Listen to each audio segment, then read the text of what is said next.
Today is January 11th, 2018. My name is Tanya Finchum. I'm with Oklahoma State University, and today I'm in Stillwater speaking with Terri Ventress. And she is she's a senior design engineer at New Product Development Center. Correct. With a background in chemical engineering. And this is going to be part of our project focusing on women in the STEM fields. So we'll see how it goes. All right. Okay. Sounds good. Thank you for meeting with me today. Thank you for coming. Let's start with learning a little bit about you. When and where were you born? Well, I was born right here, Stillwater, Oklahoma. Born in the old hospital, of course. Raised here. My parents were in the grocery business, or at least my father was. My grandfather as well.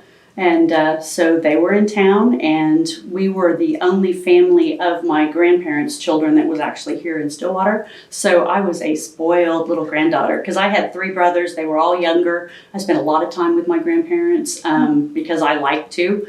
And my dad was, working a lot of times, split shifts, working 60 to 80 hours a week. So my mom didn't work a lot as we were growing up, but there were different times she did. And then she ended up working for the university and was at the Department of Architecture for about 15 years. Wow. So we kind of all got ties to OSU, and my mom and dad both went to school here. And then as far as my brothers, I guess I've only had one of the 3 go here. So, they kind of spread out and done other things. And what was your maiden name? Douglas. Okay. Yeah, I'm a Douglas. 2 S's or one? One. Actually, that's a funny story because apparently it was 2 S's at one point, and I had a great aunt that was very spunky, and she said that we weren't going to have an ASS on the end of her name, so it was changed. And again, that's just family history, or maybe you would even say hearsay. I mean, that's lore. Lore. There you go. Family folklore. I don't know if it's true or not, but that's what I've been told. So. And what was your parents' areas of when they studied at OSU? What did they graduate with? Actually, neither one of them graduated. They ended up getting married. Oh. And my dad was studying business. My mom was studying business. And then, like I said, my dad just got into the family business. So it was one of those things where he never did graduate college. But he was close. Probably should have. And he looks back and goes, it didn't really matter to his career. So, sure. Yeah, he's been in business. Now he's got a lumber yard, but he's been in business, 60 years probably at this point. So had he grown up here in Stillwater too? Well? He had. Both of his parents grew up in Guthrie. And actually my great-grandfather was the youngest member of the Oklahoma Constitutional Convention. So we are 89ers. It's one of those things where both sides of the family have been in the state since the land run. And it's kind of fun. I'm into genealogy and all of that as well. So that's history, so it's fun. Yeah, I really enjoy that part of it because, again, some of it you just can't make up. It's so strange. And what was that great uncle's name? That was Delphus Green Harned. Delphus Green Harned, and he was the youngest member of the state constitutional convention. And so we have his desk in the family. I think my Aunt Judy has that one. Wow. Yeah, it's neat. Cool, yes. It's kind of fun. So where did you go to elementary school? Well, that was split. I started at Highland Park, which is still in existence in a new building. And then Skyline, if you can believe it, was brand new. And I started there in 3rd grade. And it was the coolest school because they had 3rd and 4th grade together and 1st and 2nd grade together. And you basically were placed according to your aptitude. So I was doing algebra in 3rd grade and, just was running around with all the 4th graders. It was a lot of fun. But that didn't last for very long. I think they decided that wasn't very positive structure for a lot of people. So, yeah, kind of unfortunate for those that really, thrive in that kind of an environment because when you're a kid and I think you're learning, there's something about once you snuff out that desire to learn, I think it's hard to rekindle. So it was really neat to be able just to basically learn as fast as you could for as long as you could. And then, like I said, things changed, but can't help that. Can't change it now.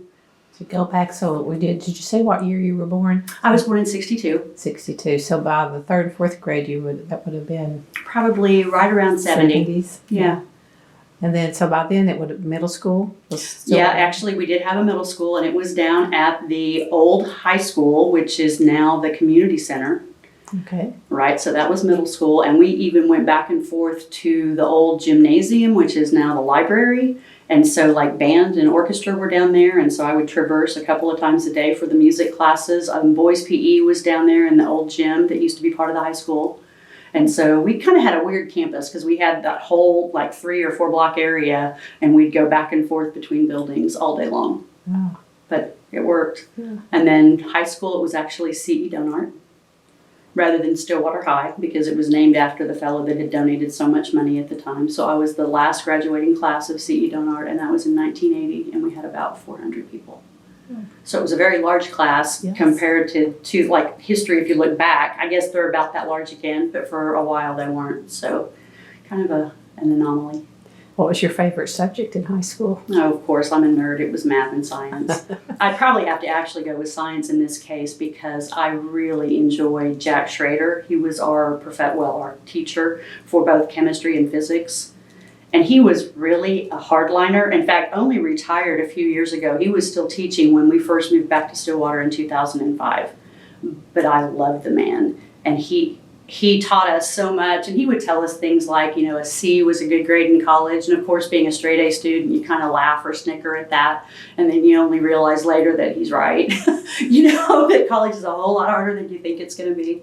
But anyway, so I'd probably have to say chemistry and physics were my favorite. Well, how did you get interested in those? I've just always, my dad sat there with me as a kid, and he would have me like adding numbers, just huge. If you would look at paper, it would be, numbers full. And I was 4 years old and I was adding them up. And my mom said that when she would take me shopping, I was always correcting the local store owners. There was one in particular that made a lot of math errors. And when I graduated high school, she was so funny because she sent me a card and congratulated me, and also said it was probably because of her that I had done so well, because I was correcting her errors all these years. And she was just a doll. She had the specialty shop, and I'm blanking on her first name. But anyway, I guess, and I always was helping Dad in the garage. We built balsa wood boats. He was always kind of tinkering on the few hours, that he did have off. And so we spent a lot of time together. And so even though I was the oldest child and a girl, I spent a lot of time doing almost everything he would do. And I guess the only exception I can think of is hunting. He would never take me hunting. Didn't feel like a girl should be out in the woods. I think he's probably changed his opinion on that. But at the time, that's how he felt. How much age difference between you and the next brother? The next brother's about 18 months younger. Also and not that big of a difference. It wasn't, and we just butted heads our entire childhood. But then the younger two are a lot younger. They're 8 and 9 years. So there's a reason for that, but we won't go into that here. Were they interested in the same, like science and math as well? Not as much. One ended up going through fire protection and safety technology, but it was kind of later. It was one of those things where he'd gotten married and he had a kid, maybe even 2, and decided to go back. My biggest memory of him is remembering as he was going through and trying to finish his degree, he actually then had 3 kids, and they'd had like 3 within 4 years. And I can remember one of them like falling down, busting his head, needing stitches, and Blaine studying for a test or something like that. And he's like, "Oh, he's okay. We're going to take him to the hospital." But he was just so numb, that he was doing everything he could do to work and get through school and take care of the kids. And his wife, of course, was putting him through school. And it was crazy times, but very persistent. And he's actually ended up getting a PhD through some of the remote learning programs. Anyway, so he surpassed me there because I stopped at a master's. But the other 2, one of them is very much a hands-on construction type, and he's actually in Stillwater. And then the middle brother is a registered nurse and has been for years, and he's done all kinds of different medicine assignments. He likes doing ER stuff and surgery and triage, but he just kind of keeps it rotating. And right now they're living in Colorado and loving it. Cool. So we're all a little bit different, but I guess kind of techy, you'd say. Yeah. And what part of town did you grow up in? It was between Highland Park and Skyline, so I could walk to either school, just off of Stallard on Hanson Circle, and right across from the Highland Park Methodist Church, if that rings a bell. Yeah, but anyway, so it was a nice neighborhood, and I literally would walk to school. Of course, you could back then. But I also played string bass, and I will tell people I used to actually walk home and carry my string bass with me. And people can't believe that. They're like, "That's a mile." And I said, "Yeah, but when you want to practice, you don't have one at home. It's like, that's what you did, and you couldn't leave it there. You had to have it at school the next week. It's So about as big as you were. it was, but I loved it, and I ended up going all state and everything. I played bass all through school and even played a little bit for the college before I got too dedicated to my studies. Where were you in sports in high school? I was in sports all through school, and I'm still participating, as you know. Trying to think how that started. I guess softball was probably even bowling. I think I started bowling before softball. So bowled, my mom bowled, then I did softball, then I got into basketball. I always ran track, and I did really well in obstacle courses because they would have those almost every year through the PE classes. I would always be like as good as the boys, and I would be finishing, top. But I wasn't a runner per se. I ran in high school. I think it was only because of my work ethic and my really long legs. I mean, it's just one of those things where it wasn't like I was naturally good at it. I just worked hard. Mm-hmm. And so I would end up being on the mile relay team and running it was the 440 back then, but the quarter mile, it's a miserable race. We won't even get into that. But I also started swimming in 5th grade, and I loved that. But I started having a little bit of physical issues. And so I actually swam a few meets in high school, but I never worked out. They would just occasionally feel like they needed, more personnel or whatever. And so because I had knee problems, and I couldn't handle the chronic fatigue and the abuse to them. So they would allow me to go swim in the meets, and I would go do that, and I would still do very, very well. But it was just one of those things where, we weren't like things had changed so much. We swam through the college, and so the swim times were like 2 hours, 1 in the morning, 1 in the evening, and very specific times, and you had to be in the high school to swim in the morning session. So it wasn't like we had the ability to go really full-fledged into a sport like that. You basically did what you could, but it was a lot of fun, and I loved it. I actually did gymnastics for a while. Certainly am not a gymnast, but again, liked it, was flexible. I think my parents were all about just anything that, I could do and run off some energy. And so I did that for a couple of years. I actually played a little bit of volleyball, played a little bit of fast pitch. Golf? Basketball. Oh, golf is a funny thing because I actually started playing golf in about high school, and my grandmother was fantastic. I mean, she was one of the only women to have ever eagled one of the holes at the country club. It's one of those, I just don't understand why I wasn't introduced to that sport earlier, because I loved it and I had the levers for it and that kind of thing. But I, again, just played as very, very amateur, but I do like it. And I tease now that it's something I'll do when I can no longer throw the heavy events, because there's always time to get back into it. And it's Scottish as well. So it's kind of equally frustrating and rewarding, all in the same portions, right? So I just feel like it makes sense. It'd be a good natural transition for me. Well, did you carry over any of those into college? I didn't. I thought about it. Yeah, college. Boy, that just brings back a flood of memories. I had, I think, more activity points than anybody that I graduated with in high school. And so, we talked. I was in like math club. I was in all the different things and in sports and the music. So between all of those things I did, there wasn't much I couldn't do. And I worked as well. I worked almost full time when I graduated high school. So I can remember I was still working at Wendy's. I was opening it up on the weekends. I was what they called their night crew chief. I started to go to college, and I felt like I could continue at that level. Boy, was I mistaken. It hit me like a ton of bricks. And it wasn't that I wasn't smart, but I think I never had really had to study. And so I pledged a sorority. I was in the marching band. I was studying engineering, and I, come to school, and I'm still helping my dad and working for the lumberyard as well. And my first semester was a really rude awakening, because I realized I couldn't do all those things that I was used to doing, and I had to start making some choices. So it was hard for me because I like everything, and I've always kind of been that way. But the math and science was where I felt like I wanted to go. And again, like I said, I'd initially gone into engineering and chemical engineering, but I really didn't know what I was doing.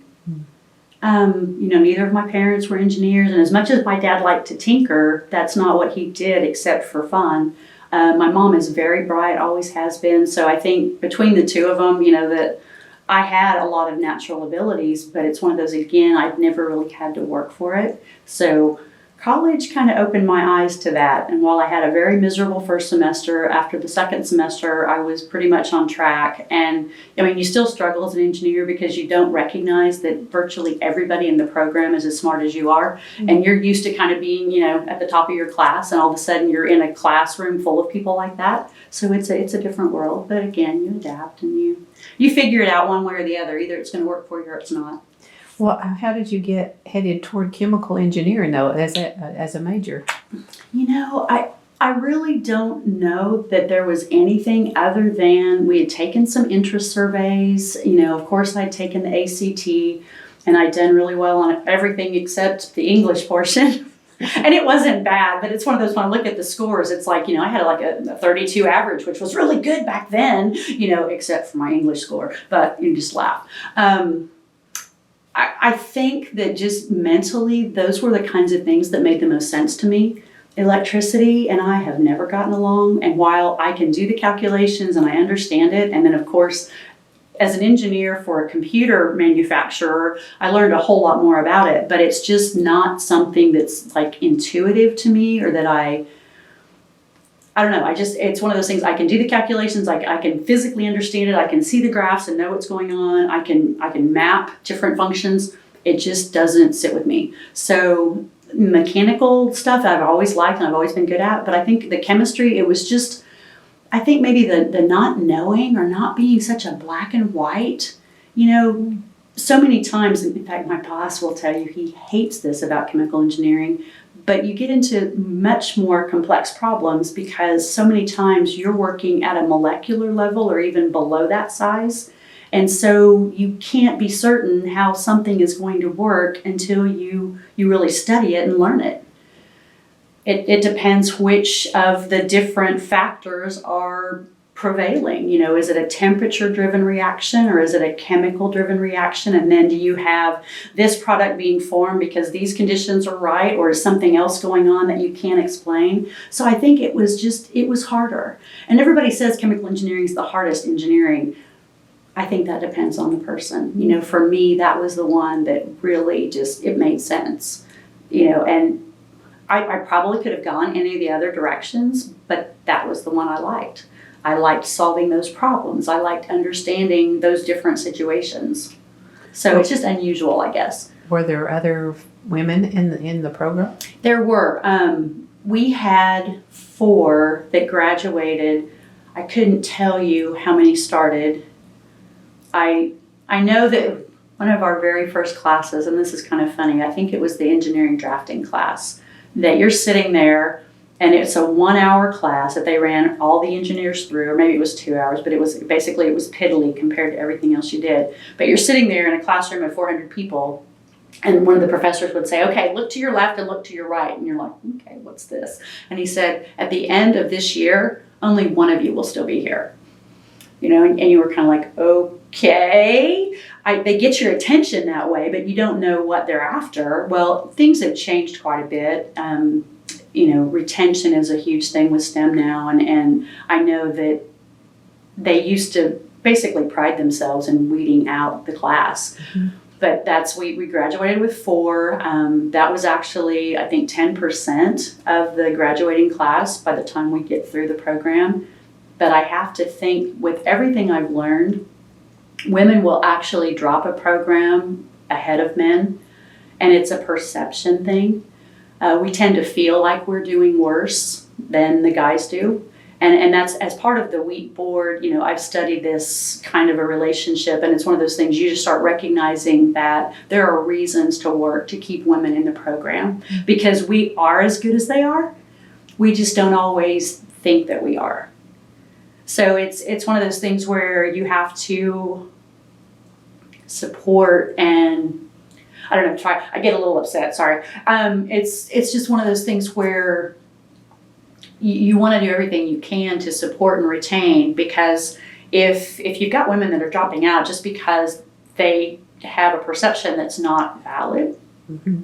right? Mm-hmm. It's kind of a shame. I mean, it's just, But it seems like that happens more often than not. And I know a lot of times people will either indicate that, women just aren't as interested, or women just aren't as good at it, or they don't like it as much. And I don't think that's the case. And you're seeing today, I mean, the enrollment numbers are huge. We've got so many women in the program, and all of the colleges too are experiencing growth. And I promise my eyes will quit watering in a second. I tend to get very involved and very emotional and very, what can you say? I guess I'm a very empathic person. So it's hard when I start bringing up these memories and some of the different things in the background I'm thinking about, and it's like, oh, it's a little overwhelming. But there have been numerous cases where I've worked with women interns, and again, I've seen the same thing. I've seen that either there have been patterns that have been reinforced in their life, like perhaps they've got a parent that says, oh, I've never been good at math either, and she's just like me. Mm-hmm. Oh my gosh, how horrifying. But anyway, you work through that, and you just recognize that we all learn differently. And there have been numerous times that I've actually done tutoring just for free, and I've worked with young women.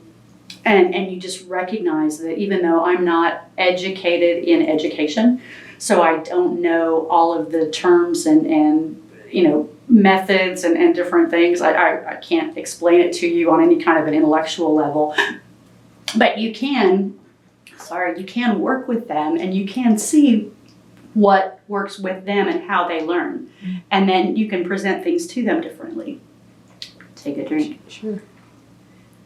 So sitting in the classroom, how many women would be like in an average class with, even in the higher level, I guess? Oh, wow. Well, again, if you were in a chemical engineering class, it'd pretty much be your graduating class. It would be the 4. If you were in an engineering science class of 200, you might see 10.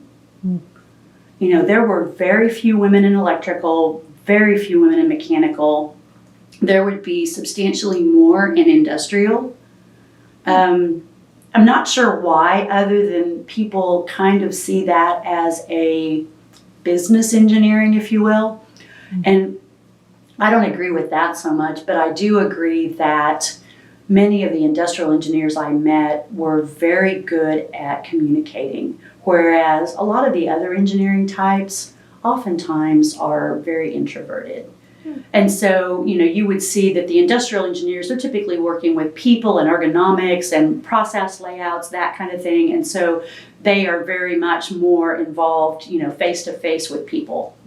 They're doing their engineering in the background, but they are also doing that human interface. And many times, if you're especially in industry, you'll find the mechanicals, the electricals, pretty much sitting in a cube, hammering away at their computer, and that's what they do.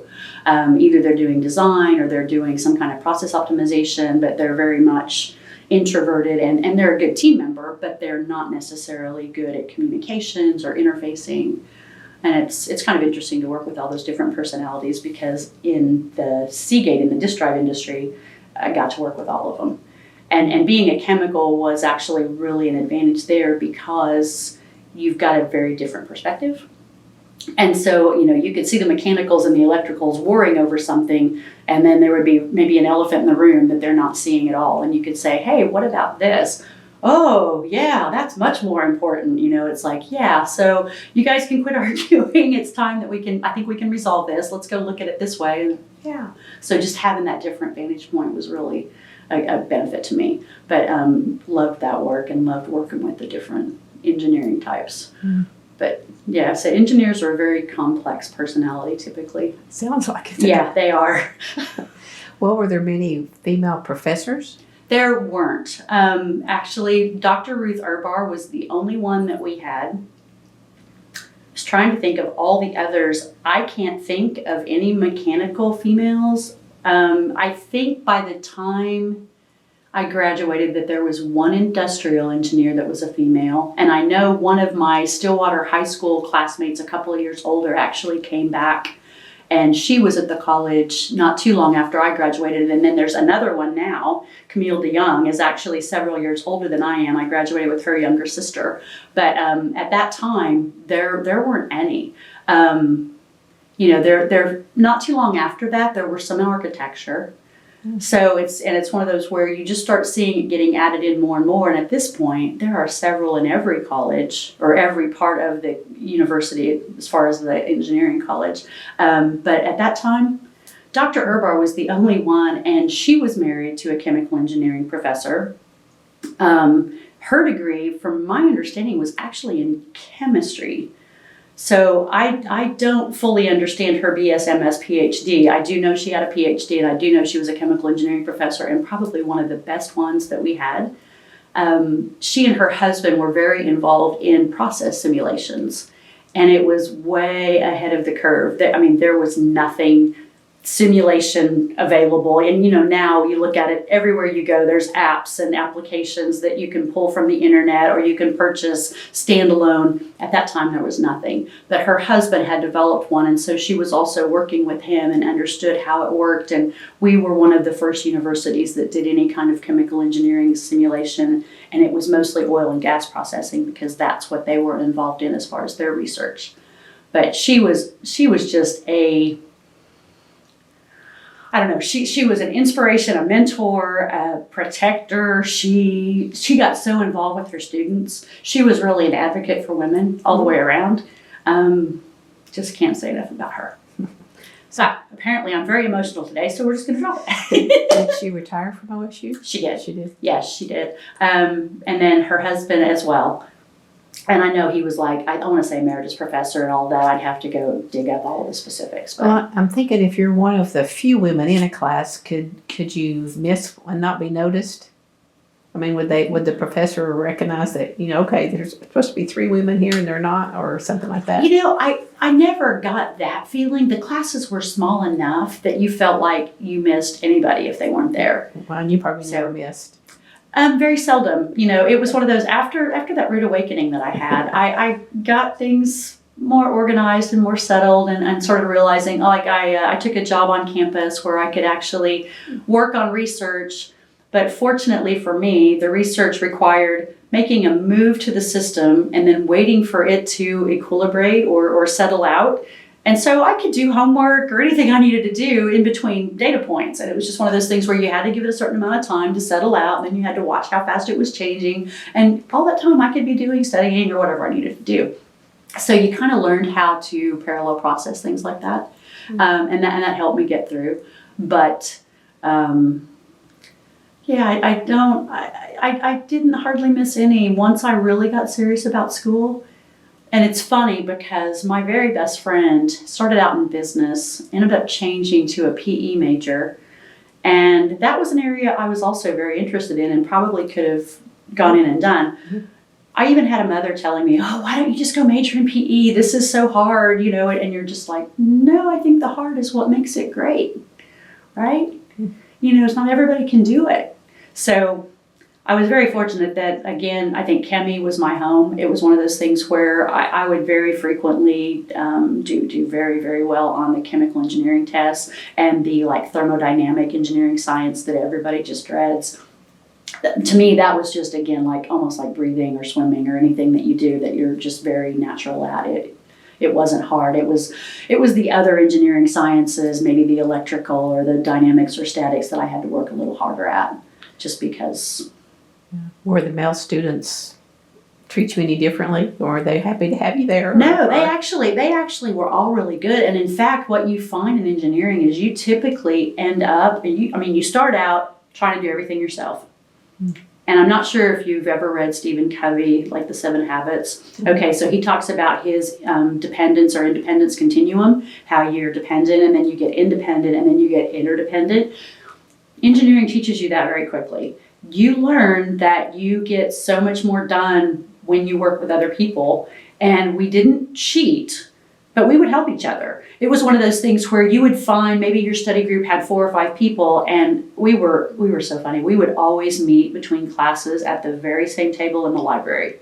Oh, okay. I'm betting that that's not something that happens a whole lot anymore. But we had, like I said, kind of a small study group that we would allow other people into. It wasn't like it was exclusive, but there were 4 or 5 of us that were a little more serious, I guess, about it. And then it was funny because there were a couple, within the 40 chemical engineers, we probably had 3 or 4 study groups that were kind of that way, where they had a place they would meet, we had a place we would meet. People would even go between the 2 groups. But no, it was, mine was all guys and me. And I think all of the 4 women kind of had a group like that. 2 of my classmates ended up marrying 2 of our classmates. And I'm not sure what I was, but it was interesting that I say that I think 3 out of the 4 ended up marrying classmates. I was the only one that didn't, and I probably could have, but I chose not to. Anyway, it's interesting that you get to know those people so well, and still yet if we get together, it's like we've never been apart. It's like you're best friends for life. Well, it sounds like though the 4 women didn't group no, together at all, not at all. And you find that same thing in industry. Ever been to a family gathering where like the men are in watching football and the women are in talking, cooking recipes, children, whatever? I've watched that so many years because that was a really big family tradition for us. I always kind of felt like I didn't really fit either place. I could go visit with the women and I could go talk about their topics and I had no problem doing that. And I could go sit with the guys and I could go watch football and talk with them. And I mean, I love sports and strategy and all that. So it just was one of those things where you feel like you can kind of fit anywhere, but yet maybe you're still different. And what you find is most female engineers are very much that same way. And I don't know why that is, but we're all usually very independent, very, very driven. And so, yeah, we're not clingy. We see each other, we respect each other, we support each other. And sometimes that's hard because you've seen probably women that don't do those kinds of things. More competitive with each other. Exactly, yeah. And I think that you're competitive with each other, but maybe only on the professional level. It's like the rest of the petty things that a lot of women spend their entire lives worrying about, we're not so interested in. And I'm not sure why that is. I thought about it this morning with it being so windy and I have this crazy curly hair, and it's like I decided a long time ago I was going to quit trying to do anything about it. I will put it up, or I will do something like that. But as far as I don't spend hours on it, I've got nieces that will spend literally hours straightening their hair multiple times a week, and they're gorgeous girls, and you just look at them and go, you're so pretty either way, but to me, it's all about the time. Why spend that time doing that kind of thing? I mean, you've got so many other things you'd rather do. I don't know if that makes sense, but it's like, I feel like time is kind of our most precious commodity, right? It is. Yeah. By our age, it sure is. Oh my gosh, yes. And you're just like, why would you spend hours a day on that kind of stuff? But I kind of just get the feeling that maybe, I don't know, if we just have a different value set. And I'm not sure, again, I apologize. I don't know. Maybe it's hormones. I don't know if you've gone through all of that, but I've had quite an exciting year. Quite an exciting year with that. But anyway, it's just one of those things where, I've just never seen a value in spending all that time on makeup and all that time on hair. And professionally, this was really funny because I would tend to dress pretty sharp, and I would wear a little makeup, but not a lot. And I was at a conference, and this woman that I didn't even know that wasn't an engineer, she came up to me and she said, "Honey, why don't you wear more makeup?" And I kind of was taken aback, but I looked at her and I was like, well, I don't know. I guess time or, whatever. And she's like, "Oh my gosh, you could just be so gorgeous." And again, you're just like, well, okay, if that's your goal, but you're trying to be nice to this stranger, that you don't understand what prompted her. And maybe she's trying to tell you something very nicely, but it's just one of those things where you're like, again, that's not important. That's not why I'm here. I'm here to learn, I'm here to work. I don't know. It's just funny to me that, again, those different values. But you'll see that it's fairly common. And so, yeah, you're right. The women don't typically cling. They don't typically group together. We're all very comfortable with guys because that's who we've grown up with or studied with or, worked with. I can tell you virtually every place I've worked that I would be one of, say, 10, and I would be the only girl. Or in one group, I can remember that was actually very small. There were 2 of us out of 6. But again, that was really uncommon. You typically find yourself working with all guys, and if you can't talk on their level, and if you can't, stand toe to toe with them, you're not going to get very far. I think one of the first books I read as an engineer in the professional world was Games Mother Never Taught You. And I apologize that I can't tell you the author because it's been too many years, but it was one of those things where, again, being an athlete, I already got a lot of it, but it was basically military strategy and protocol and things that you don't grow up knowing anything about if you haven't been in that environment. And, it talked about things like it's very much a disadvantage to have more than one boss, but very commonly women will be in those situations and men are not. And you think about it, you can't please everybody, but women, just because of, I think, our probably propensity to please and to help and to serve, I think we kind of have maybe a more inherent nature in that regard. You end up in those positions oftentimes where you have multiple bosses and it's basically a no-win situation because you end up putting them against each other in some way, whether it's time or some other resource. But anyway, it's just interesting. So that one kind of got me on my toes for what to expect in corporate America. And I've never really been one to feel like we're victims. But we were kind of talking a little bit ahead of time off camera. I have seen some really interesting situations. I can talk Seagate. There were virtually no women in upper management, and the ones that I did see most frequently came from Scotts Valley, the California branch. And I don't know if you know too much about Seagate, but when I first started working out of college, it was magnetic peripherals, part of Control Data. And then Control Data spun us off as a subsidiary called Imprimis, and then Seagate bought Imprimis. So went through all of this transition within probably 5 or 6 years, had 4 different names of the company. My parents couldn't keep up. It was hilarious. But Seagate was very much a California company. Al Shugart was the fellow that founded it, and we had like an HR VP that was a female, and there were others. But in in Oklahoma City, we had, virtually no females. And it was really even more distinguished than that because virtually all the men in management there were very tall and very large. They would be 6 foot plus and 300 pounds. And so you just got the impression that it was more of a physical dominance that got folks promoted more than, intellectual or any kind of business acumen. Don't know that that's the case, but again, when you're in the lower levels and looking up and that's what you see, it's like, that's interesting. Have you noticed all of our VPs are along those lines? So I really get pleased when I see that, Xerox has had a female president, and CEO, and it's just one of those things many companies do at this point, but back at that time, there were very, very few, if any. And then to see female engineers, of course, go on, because if you want something done right, if you want something analyzed, an engineer is the person to give it to no matter what field it's in because they can do the math. A really interesting one, and I read this last week, they were talking about how the methane situation with choosing whether or not you're eating like beef and animal products versus going vegan. And somebody had analyzed that differently. And rather than going per kilogram or per pound of food, they started looking at it as per gram of protein because protein is so important. It's not really as important as like the quantity of food you eat.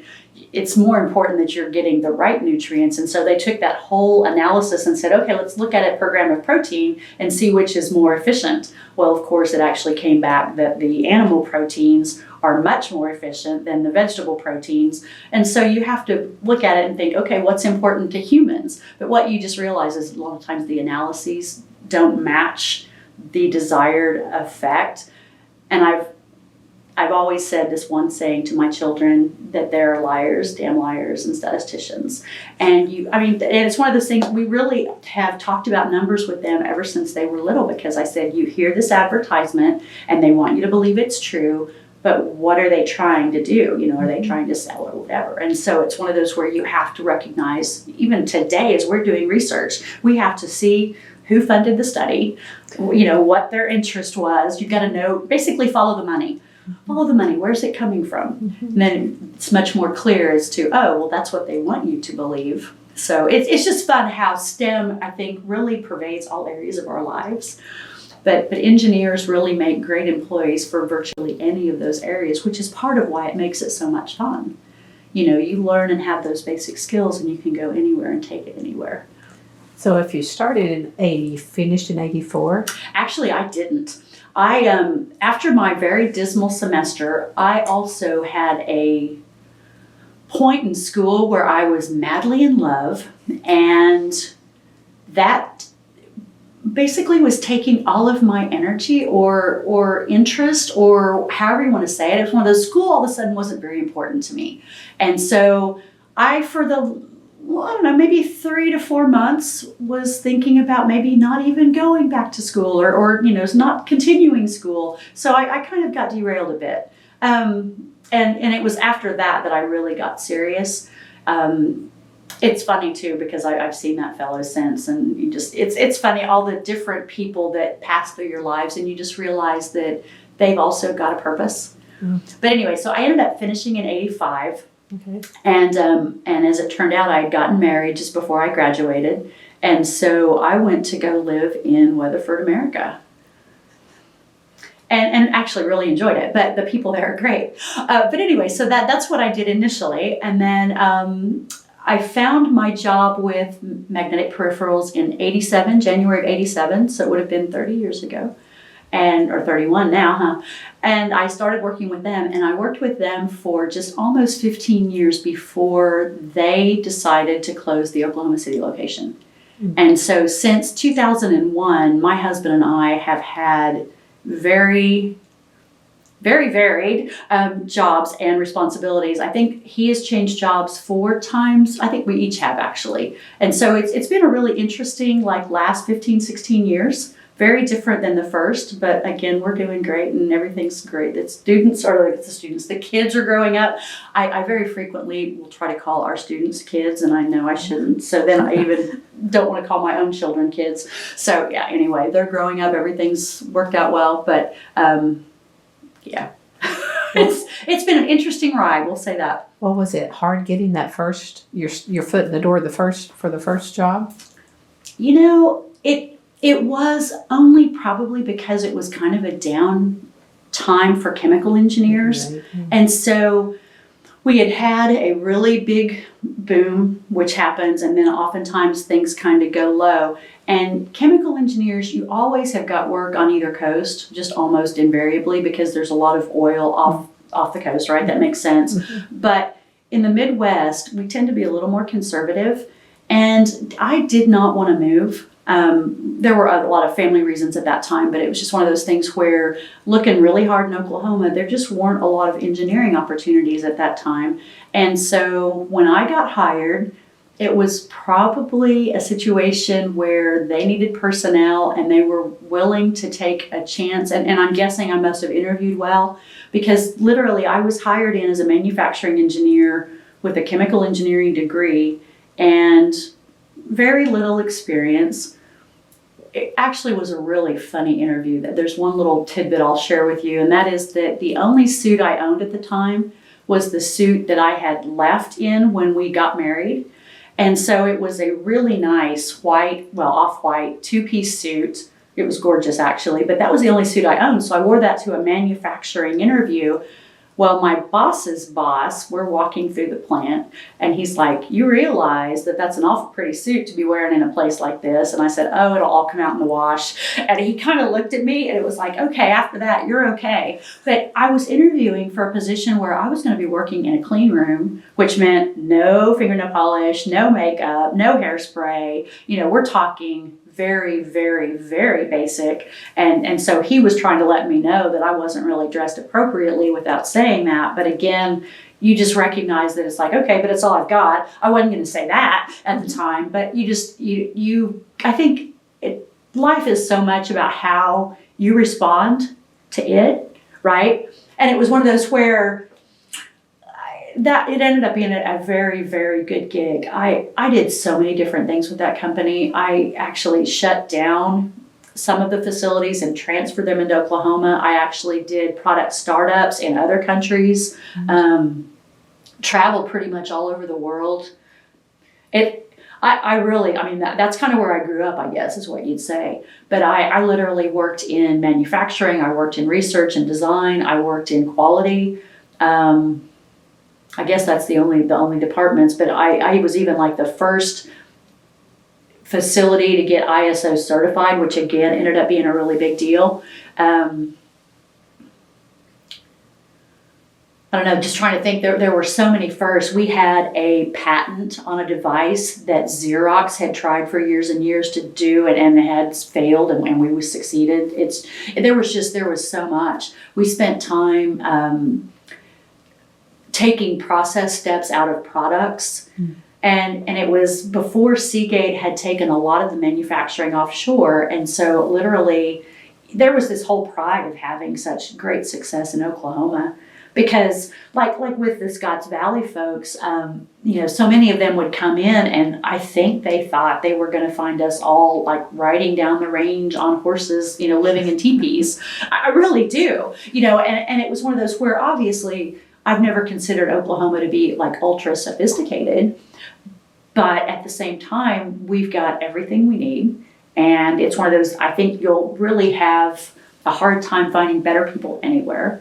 And so you take that work ethic and you take the natural intelligence and you take a good training situation where, you actually are doing a good job and allowing people to learn and grow and actually kind of control their own destiny. And we tried to do all those things. It was one of those, you wouldn't walk out on the floor and act like those people don't have, sense to come from the cold or the wind. You basically said, hey, this is your kingdom, go make it work. And you just see that the response for that is so different. But it's been so funny because I have worked with people from MIT, a company over here on the hill. We had an office in Cambridge, and it's just one of those things where I think, again, that was the impression. It's that you were going to go back to Oklahoma and then there were going to be all these hicks or, whatever. And you just find that, nope, we can pretty much hang with anybody. Oklahoma State has, I think, really made a name for itself in the engineering. Anyway, I think you're bringing back a flood of memories. It's good, but I'm like, the tape's not going to be worth anything. Or did you have men and women bosses through the years? Or I did. No, I did. I've always had both. My first boss was actually a female, and she was great. She was so bright. Probably one of the best and brightest and smartest people I've worked for. And that's where you learn that life's not fair. She actually was involved in a political coup within the company where she was replaced and shouldn't have been. But apparently, again, you see that it could have happened to anybody. It wouldn't necessarily have happened to just a woman, but I really believe that there are times when men don't take bright, and in fact, this young lady, she was a few years older than me, probably 4 or 5, because she and my husband had both entered their management training program at the same time. But she could have been a model, and she was probably the smartest person working at our location. But apparently she had stepped on the wrong toes. And it's one of those where, I still will never know the whole story, but I do know that she was taken out in a situation where her boss had been removed. And the only reason something like that happens is typically if you've irritated or gone against somebody that's got a whole bunch of pull or a whole bunch of political power. And so she found her career cut short, which was really a tragedy, because it's one of those things where, again, I don't think that I've ever seen a smarter, harder working person that really got it. but you just start recognizing that, I don't know, that's back to the timing and life and just, kind of big picture that you've got today. And you've also got to be a little more cognizant of the politics and that kind of thing. She was off doing what she thought and felt to be the best, and her boss was 100% behind her. But you see how something like that happens, and you can remove 2 levels of management, and everything changes after that. Well, I can tell you, she never practiced as an engineer again, and it's just one of those things you're like, that's really too bad. But I guess sometimes maybe again that was the best thing that ever happened to her, and I don't know. It could be. Yeah. So, and then you went back and got a master's at some point? I did. It wasn't too long, I guess, after she was gone, I took over one of her functions. And so as an engineer, I was managing our receiving and shipping, and then also our production floor scheduling. And it was a really busy time, but it went really well. Ended up redoing the receiving area. We had a huge backlog at the time. Completely revamped the physical area. Actually worked with another part of our company to come up with a computer program. It's so funny. We were back on DOS in those days, and I think about all the different things we did. But we literally have a from scratch program that allowed us to receive everything within a 24-hour window. We were able to resolve discrepancies if we had them at the receiving dock, also within that 24 hours. Our backlog was reduced by thousands of units. Really, really great rearrangement and all of that. But I was doing all of that. I was managing those 40 people, plus, like I said, the scheduling for the production area. And I would have only found myself in that position because of this other tragedy that we were talking about. So it gave me a lot of opportunity. And I basically, after successfully doing that, and then the ISO program, which I'd alluded to earlier, I took that on, not really interested / wanting to do it, but no, it was necessary. The ISO program is really highly recognized, and I mean, almost any vendor you go to in this day and time is going to claim to have their ISO certification, but back then it was very new, and we became the first Seagate facility to be certified, and so I was kind of driving that whole program worldwide. And after a result of multiple successes like that, I basically was given my choice of where I wanted to work and what I wanted to do. And so I started working as a quality engineer in a very small group out of Scotts Valley. And at that time, there was a program that we could go get our master's degree in engineering, and it was televideo through OSU. And so, because of, again, the successes and the things that I had taken on that maybe weren't real attractive or exciting, but had been successful, I was able to go start working on my master's degree. And today, I know of students that work like full-time for Boeing, but all they're doing is getting their master's degree. So they're literally getting paid full-time to get a master's degree. Ours wasn't like that. I was working full-time. I had 2 small children. I was doing product transfers into Singapore and Malaysia, and I was going to class. And it's one of those things where you just look back and go, I don't even know how I did it. But you get through it. I kept telling myself that as the kids got older, it was only going to get harder, right? So started doing the televideo program in, what was it? Probably 93 or 4. Had my second child in 95. But I want to say that I was doing that all the way through 2001 when they shut down Oklahoma City.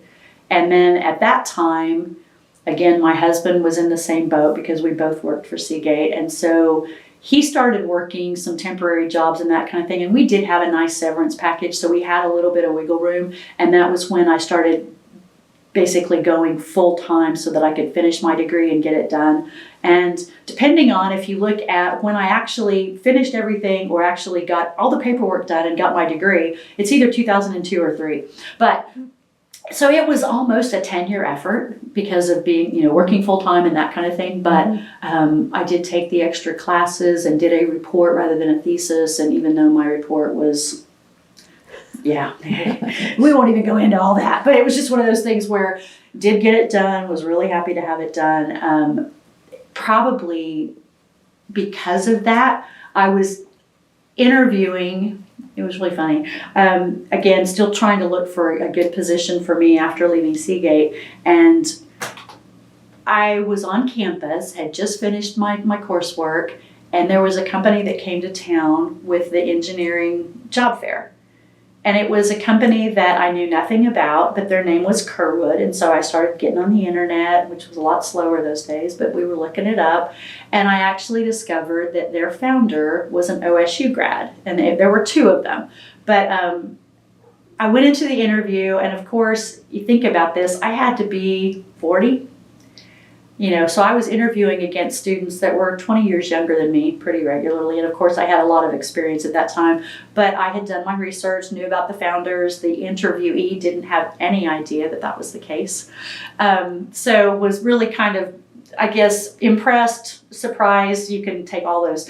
But it was just so funny because at 40 or close, I didn't feel old at all. I had all of this experience, but it was just so interesting because there are other candidates. Like I got flown up to Wisconsin for an interview, and the other candidates, we all got to dinner, and they're very nice and we're having great conversation, but they're talking about buying their first car and their first house, and you're kind of like, it just felt so different. But anyway, I ended up getting that job, and so I was literally living in Oklahoma and working for Kerwood/Bemis out of Wisconsin, and loved that position, loved the people up there, just can't say enough good about it.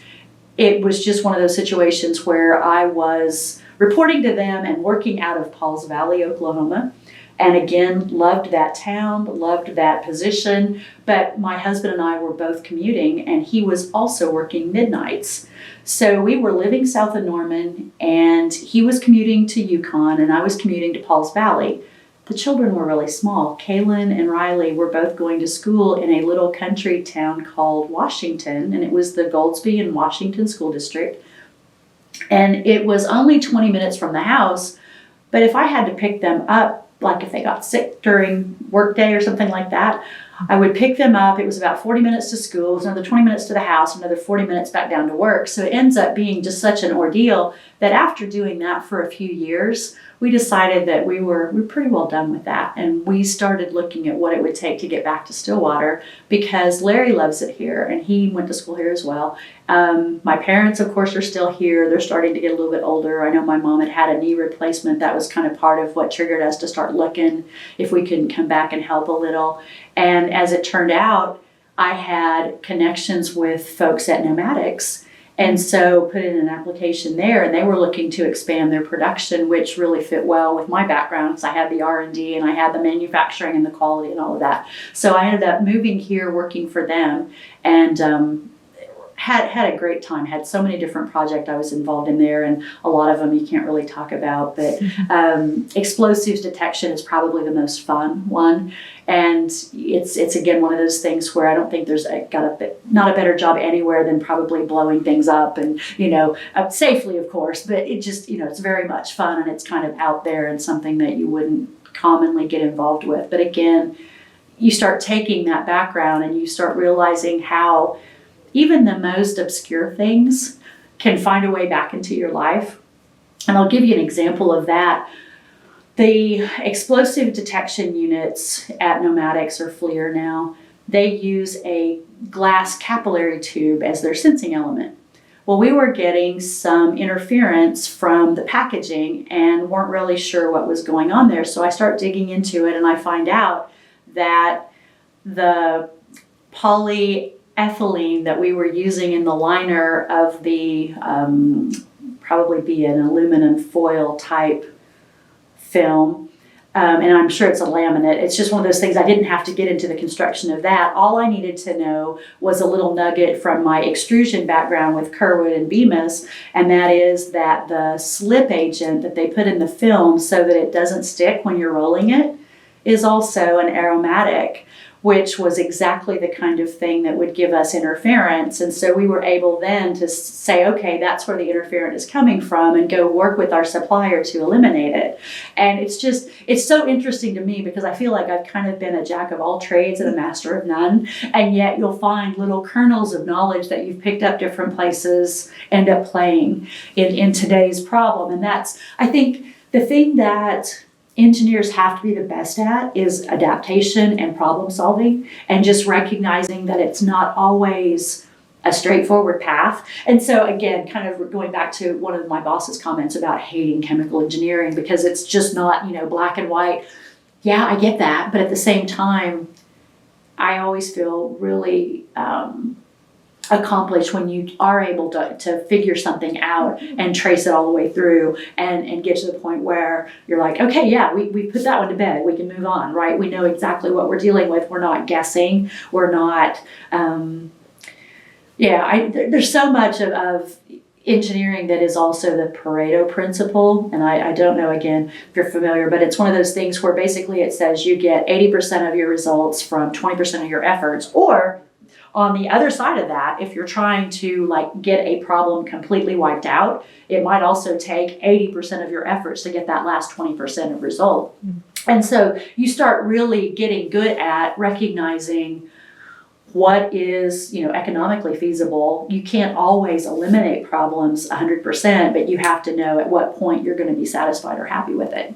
And again, I guess it's not black and white. So I've always enjoyed the fact that it keeps you kind of on your toes, and it keeps you learning, and it's challenging. Mm-hmm. Yeah.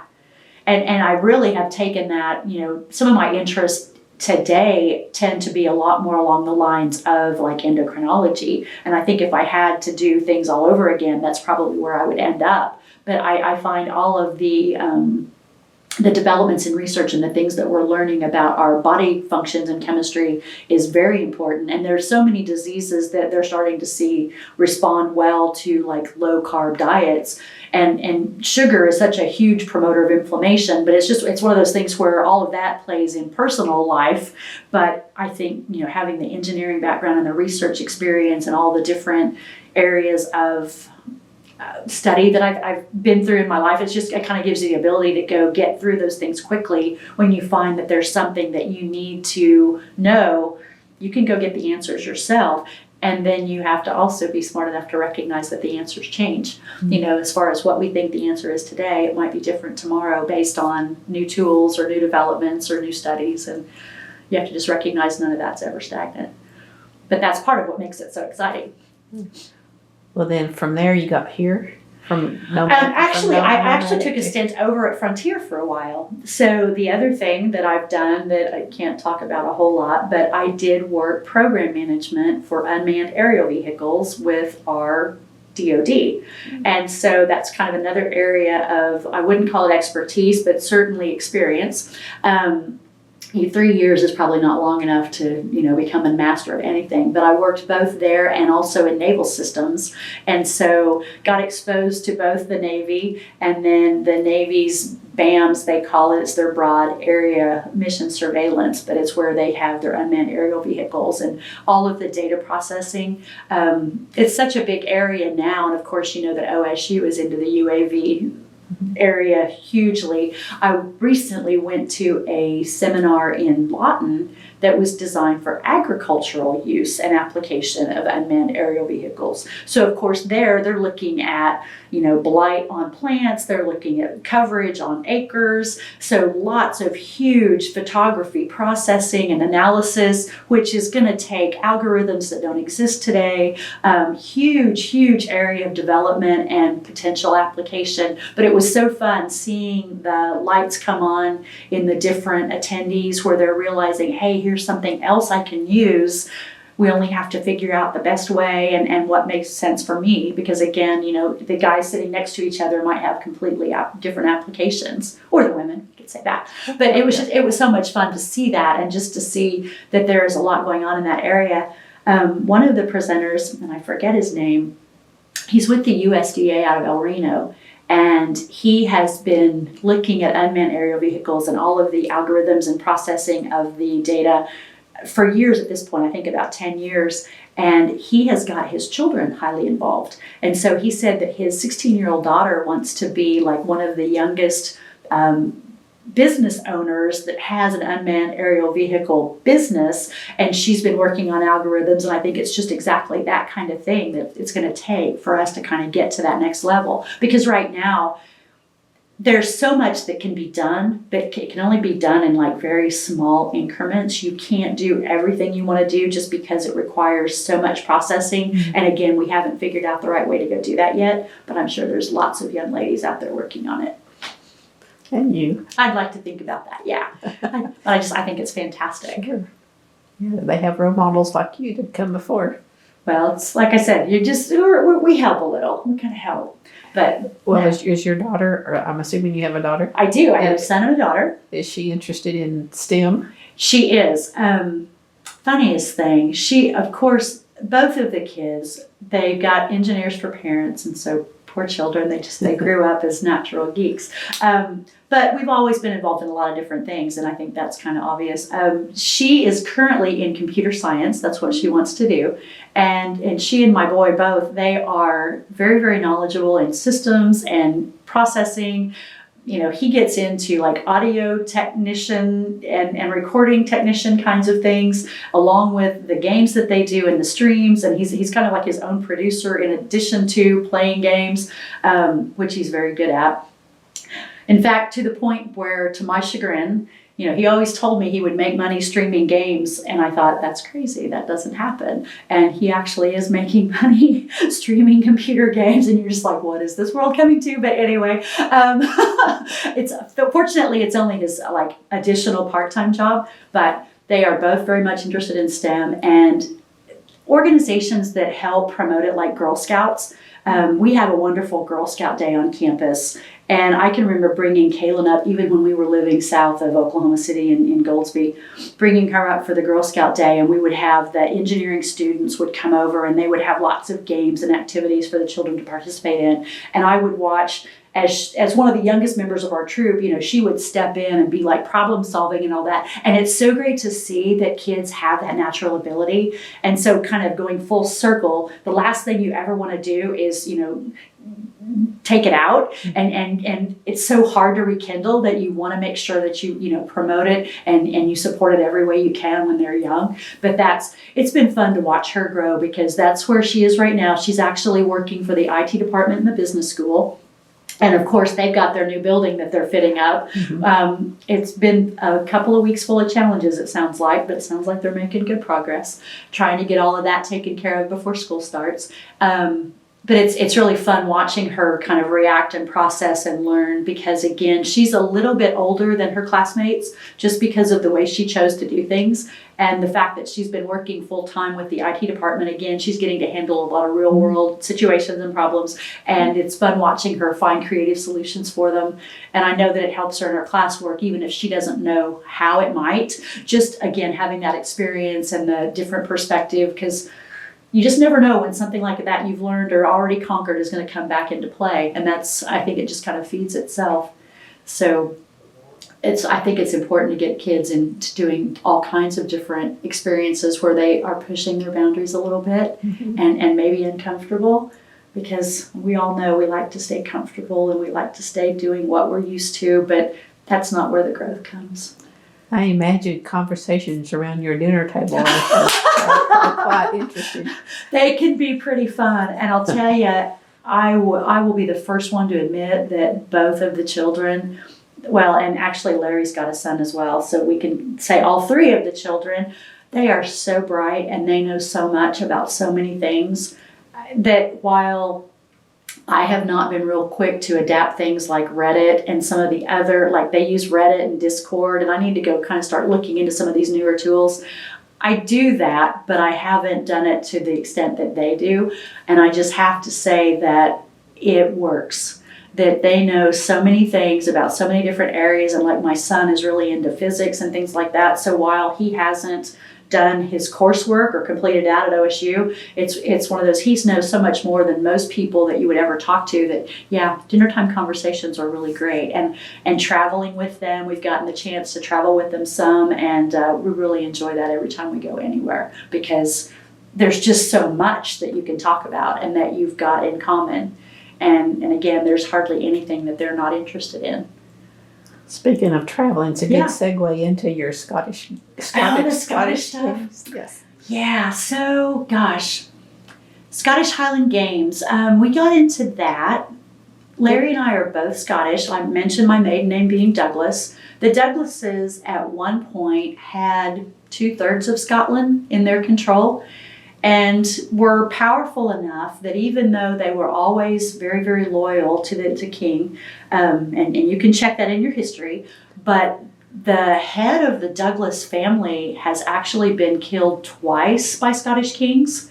So it's a very turbulent past. And I have a feeling that's how we ended up in America. That, at some point you've given your lands, or they've been forfeit so many times that, it's just almost not worth fighting for. There was even a time when the good Sir James was so sick of the English occupying his castle and his home that he literally burnt it himself to get them out. So we're pretty desperate people as Scottish people go. But anyway, we were both finding out that we're Scottish, and we're both playing with genealogy. And there was a Scottish festival in Midwest City at Douglas Park in the spring. It would have been March of '97. And so that was the first time we ever saw a Scottish festival. And we had taken both of the kids, and the daughter was only 2 and son was 5. And Larry was over at the athletics. I really didn't know much about what was going on. It hadn't started yet because we got there right when they opened. And he goes, I'm going to go throw. I know. I looked at him and I said, "You're going to go throw what?" And he's like, "Well, they have this Scottish athletics, and I think it sounds like fun." And again, I guess he'd been talking to this guy, and I didn't really even know what was going on because I had the kids. And I was like, okay. So our outing just got extended for the entire day. But he did. He went and he threw. And it's 9 events typically. And you throw 2 stones and 2 hammers and 2 weights for distance. And then you do a weight for height that's the same equivalent as your heavyweight for distance. So it's a heavyweight, 56 pounds for the guys. Yeah. And then you do a caber toss, which is the telephone pole that everybody recognizes. Mm-hmm. And then the last event is the sheaf toss, which is a little controversial. Not everybody believes it should be contested, but it is a simulated hay bale, and you stick it with a pitchfork and you throw it for height over a pole vault standard. So there are some parts of America that feel like you shouldn't contest the sheaf, although I have to say in the last few years it's gotten more popular rather than less. Anyway, it's kind of a quirky event, but it's a fun one and a good one, and it's been a good one for me. But anyway, I kind of get ahead of myself. I think after he did this in March, he literally won the C class, which is the beginner's class, and he made friends with another engineer who was also an athlete that had kind of taken him under his wing. And I think his first comment to Larry was, "You don't look like you've done this before. Let me help." Anyway, what we have discovered is that many of the Scottish athletes are actually technical people, all kinds of engineers. We've got mathematicians and physicists and machinists, but it's really interesting because I started looking back at my textbooks and realizing way after the fact how many of my engineering textbooks were written by Scottish surnames. So there's kind of this connection between technology and Scots, and I just find it interesting that in the Scottish athletics, because you look over and you see these huge guys, oftentimes they're way above 6 foot and 250 to 300 pounds, just solid muscle. You wouldn't assume that they were really bright. You might kind of even think the opposite, but what I found is that no, they are some of the best athletes and best people that you'll probably ever find. But anyway, long story short, I think I threw in the first event the May after that, so 2 months later, and it was very small games, but I did fairly well. And then by that September, I actually had won first place for the local women. And again, I wasn't young, because if you think about timing, I was getting close to 40 even at that time. I would have been 35-ish. Ended up having the women's world record in the sheaf for all women. only about 10 minutes, but I had it in 2001. And so at that time I was 39. And I think I also had my highest finish at the Women's World Championships that year. It was either that year or the next. And that one would have been Mesa, Arizona. And then the Masters begin at the age of 40. And so that kind of breathed new life into the sport for me, because it's fun competing against folks that are 20 years younger than you. But at some point you start realizing too that keeping up with them is pretty rough, but you do your best and you do it for as long as you can. And then if you're lucky, like I've been, I haven't really had any major injuries, and so I've been able to continue. And the Masters then kind of gives you a newer focus, and they keep Masters world records and all of that stuff. And so I've continued doing that, and I actually wore my ring in case you wanted to see it, but I got this after I got my third Masters World Championship in a row. I was too Scottish and cheap to buy it for myself. And so after the first one, I just couldn't let go of the money, and I was like, oh, I'll get it for myself after I win two. And then it was like, oh, I still just couldn't let go of the cash. Well, it so happened that on the third one, we were in Inverness, Scotland, and the organizer had actually gotten several of the Scottish athletic organizations across America to sponsor the rings. So I ended up getting a free ring and my third world championship, and I did it in Scotland, and that was a lot of fun to be back in the homeland. And then we also took Larry's mom with us, and it was her first trip. So we got to take her over to Ireland for a week, and then we went to Scotland for a week before I competed, and then we basically finished up our trip and then headed home. But it was a blast. Absolutely great memories. How do you train for something like that? Well, that's a good question. It's basically Olympic and powerlifting, and so strength training, but speed is also really important. It's just interesting as you get older, you find that the strength is a lot more important than maybe the speed or even the technique. And I've really seen that. I don't think we've talked about it at all, but I had a total hip replacement 2 years ago. 2 years ago, August, so it's been about 2.5 years, but I've actually gotten back into the games after having that done. And I went to McBride and talked to my surgeon, Thomas Tkach. We'll just make a plug for him. He's great. But the whole plan was I wanted to get back to throwing. And so I knew I had a metal allergy, so I knew we needed to go with titanium alloys. But it's like, as far as the metal, like the size of the hip joint and the ball and socket and all of that, he basically talked through it with me, and we talked about potential failure modes depending on which way they actually go in to replace the joint. And he also had to mention that due to my young age, that I would very likely be having this replaced again. So that we basically designed it for that as well, so that if and when I wear it out, it's very easy to go in and replace the components. But I have successfully returned to competing, and while I don't have all the world records in my age group, I did manage to get 6 of 8 in this last season. And so I've still got 2 more that I'm working on. And obviously there's going to be other people that come up right behind me that,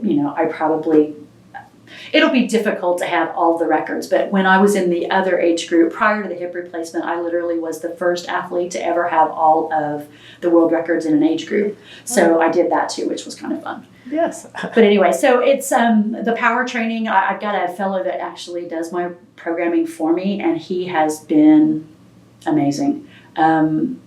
He is a vet. He trains special forces. He does some mission planning and that kind of thing for them as well. But he has several hundred athletes that he writes programming for. And all of the world championships were after starting to train with him. So it's one of those things where you can just understand that I've been lifting weights all my life, but there's still always more to learn, and you can always do better. And he's basically shown us how to do that. So Muscles. It's fun. Well, I tell you what, I do as well as we can, but just as we were talking with the hormonal changes and all that, muscles and hormones don't really seem to go together. Or maybe it's muscles and lack of hormones that don't, I don't know. But anyway, it seems like I work so hard to keep what I have, but it's 2 or 3 times a week, or more often than oh, that? more often than that. I had 3 workouts just, I guess, Tuesday. I'm trying to think. I only did 1 yesterday. I only did 1 this morning so far, but some days it'll be 3. Some days it's 2. I do usually 3 to 4 heavy weight training sessions, And then I will do some interval training. And I also try to get to the yoga classes that are offered at the union, because I find that that's really helpful to keep everything kind of in check and balanced and symmetrical.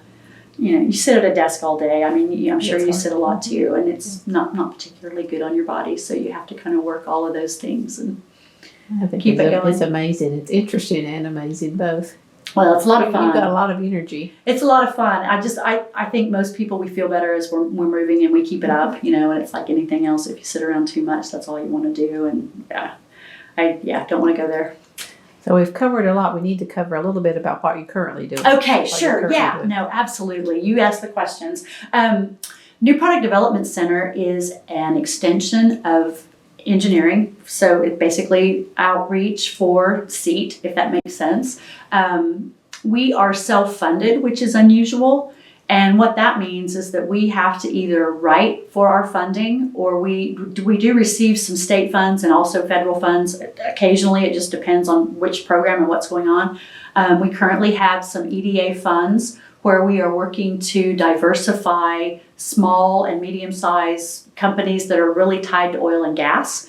And so the premise there is that they would diversify their product set to make them a little more resistant to the cycles that we get in the oil and gas industry. And so I guess you could sum it up and say that we are designed to promote economic development through small and medium-sized manufacturers. Many times those are the companies that can't afford to do, or they think they can't afford to hire a full-time engineer. And I understand why, because starting salaries can easily be, you know, close to six figures. 80 to 100 is not uncommon for chemical engineers. And a lot of Oklahoma companies aren't going to be willing to pay that kind of money. But once they recognize how much productivity they stand to gain, you can oftentimes convince them through a work study type program. And we've had interns actually work with companies and make such significant impact that then the company wants to hire them on full time. And so we do outreach in a lot of different ways. We will actually do work here for clients. We also involve our students, which is so much fun. We have had as many as 40 interns working for us. And again, it depends on programming and what's going on. The Oklahoma Center for the Advancement of Science and Technology is a huge sponsor for our work through both the Inventor's Assistance Program that our office manages, and then we also do things like currently I am writing OOHRP proposals, which are advanced research proposals that are funded by the state, and I'm helping, there's 10 different clients that plan to have a proposal submitted for the cycle that ends in April. And so we will help those clients write so that they can get funded. Oftentimes we will have a part of that where we do work for them as well. And again, it just depends on, you know, what they are into, what we can do to help them. But we oftentimes help with products and processes. If they want to do something new, we can help make it efficiently. If they want to take a product that they're already making, we can help take cost out of that. We've got a design engineer, senior design engineer next door here that does a whole lot of finite element analysis, which she can take like aircraft wings and takes, you know, material out of those but maintain the strength. So that's her background. And so we can do that. Shopping carts, I mean, you name it, almost anything that's designed, she's got the experience and says, okay, well, we can do this. It'll have the same strength, but we can use a lot less material, which saves them money. And so there's all kinds of projects like that we get involved with. But the self-funding basically says that while we are OSU employees, we are finding our own money, and it's through pay-for-service projects of clients we've had previously. It's through, like I said, either federal or state grants. So it's kind of an unusual place to be because it is soft funds, but I love it. I love the fact that the work changes with every client and that we get clients coming back because they like our work so much. Mm-hmm. It allows you to do something different and yet feel like you're making an impact on a personal level too.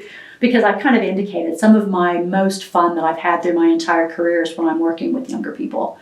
I don't want to get too much back there, but like I can recall at Seagate when we were doing product transfers, we would be doing a product transfer every 9 months and you never got to see anything complete. Mm-hmm. And so you can imagine how, you know, doing that same thing, although it's different, it's the same type of process over and over and over. And so when you never see it complete, you don't realize it at the time, but you really don't ever get a sense of accomplishment. And so some of the only things that I would ever feel accomplished in was when I was like working with an intern.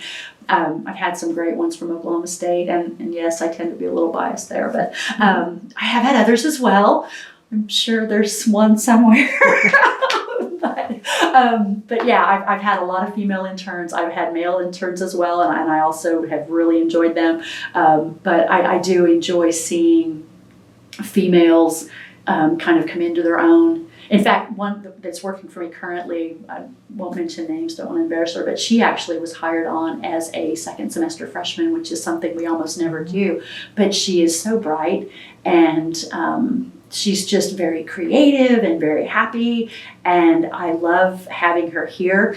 And she actually had taken a stint away doing something else, like some research, and she contacted me and said, hey, do you still have an opening, or can I come back? And I was like, yes. And it's just so fun because we kind of have the same mentality, and we really like doing those new and different things. And that's the thing, I think, is you have to find work that's meaningful for you. And if you don't get that sense of accomplishment in the way that it's inherently structured, you have to kind of figure out a way to make peace with that. You've got to either find another method or means of having that satisfaction, or you find something else to do. You know, it's like everybody wants to be happy in their work, and it's not always happy work. But, you know, again, you know, if you see a client succeeding and you're part of that success, there's hardly anything better than that. Sure. So, you know, and being in Oklahoma, like I said, you can go all the way back to the 89ers, and it's just one of those, I feel a tremendous pride for both Oklahoma State and Oklahoma. Oklahoma's home, huh? Yep, it is. It's home. I like traveling. You know, it's like there's almost nothing better, but, you know, I love living here. Wouldn't trade it. And now we have a plane that comes. We do! Isn't that marvelous? That is We terrific. do. Yeah, it is. Yeah. Well, we've covered a lot. Is there We anything you want have. to add before I ask my last? Now you've got me worried. No, I just, Well, my last one then is I usually have people tell me how they want to be remembered. Like when history's written about Terri Ventress, what do you want it to say? oh gosh, I don't know that we can go there right now. Okay. Well, I was going to say, I for whatever reason, I'm so. World champ. But that to me, that's not it. I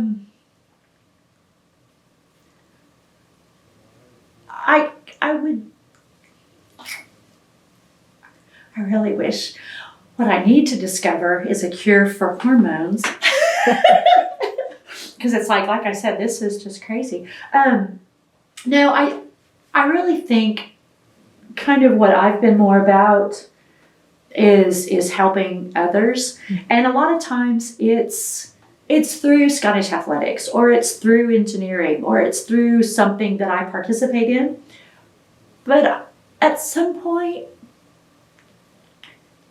you just realize it's about a lot more than you. Mm-hmm. And I'm sorry, I'm not holding it together. It's okay.